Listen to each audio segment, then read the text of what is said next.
Hello and welcome back to How to Control a House for a $1 Deposit with no mortgage needed. I'm David Lee and today's chapter is Imagine. I'm going to use my own slant on this to get you to imagine. I'm going to get you to imagine a scenario where you're going to invest in property. It's going to be for the long term, for capital growth. You've heard this story before. I'm sure you're familiar with it. But there's a slant to this. This is a widely accepted practice in Australia. You may not be familiar. It's called negative gearing. Now, with this magic formula, you're not going to make money every month, getting cash flow income, positive cash flow. You're going to make a loss.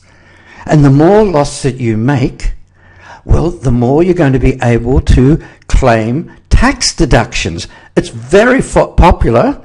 It's recommended by your accountant, by real estate agents, by governments and experts, and they will all condone this system as the only way. So guess what happens if you propose that you're going to do it another way? Like, you're going to make positive cash flow up front. You're going to make profit from day one.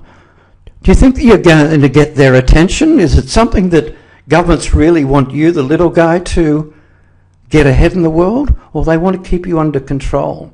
Because with this system, just imagine what people are going to say. All these parties are going to say, well, you're going to make money quickly, profit quickly. Oh, is that good? No, that's bad. We don't make, that's called get rich quick. Or we could call it, it's too good to be true, sounds too good to be true, must be too. It's a scam. Are you open-minded enough to think that maybe there is another way? Because what I'm going to give you in this series that we're embarking on is what was the standard in the old days, probably before you were born, after World War II, where you could not go and borrow money from the bank. There was no modern banking system. It was all manual. And say if you're out on the farm, on the land, and you're trying to sell your property, the banking system wasn't organized to be able to ascertain what's the value of the land, what's the value of the property on the land. You had to negotiate something between you, the seller, and the prospective buyer, and arrange over a period of time how you would transfer the asset from one person to the other. It was over a period of time, which is important in what we're talking about.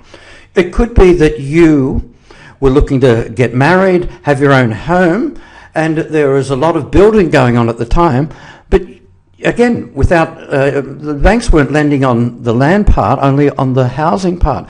So there was a private arrangement that was negotiated between the developer of the estates that were being built for upfront doing what's called a vendor finance transaction up until the time the person was able to qualify for the banking system. So there was no borrowing. It was just a series of payments going from one side to the other. No credit. And that's part of the formula that we're talking about in this series. So people have been conditioned over their lifetime to think in a certain way.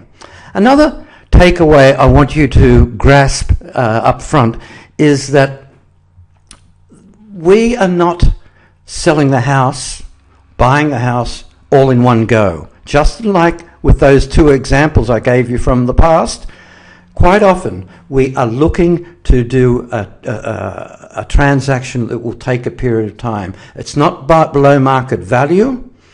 It's not at one instant, one given moment. So you discount your property by 20% or some figure like that in exchange for a quick purchase.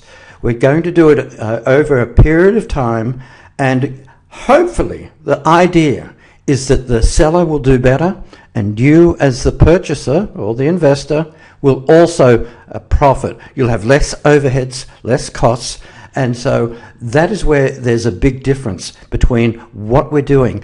So if we're doing things this way and we can find a way to help both parties, we are coming into the transaction with a completely blank slate. We don't know exactly where the deal is until we start talking to the other party. So that's where communication skills are essential, play a big part. But what we're doing is helping people on both sides. And if you can do a transaction, for example, where you're working with the seller, not getting bank finance, working with the buyer, not getting bank finance, and putting a transaction together, that is what I'd want you to start imagining, that you don't even need to apply for a bank mortgage or a bank loan for what you're trying to embark upon. So start imagining. Once you've read this chapter, we'll get started into the nuts and bolts. Thank you for listening, and get reading now. Thank you.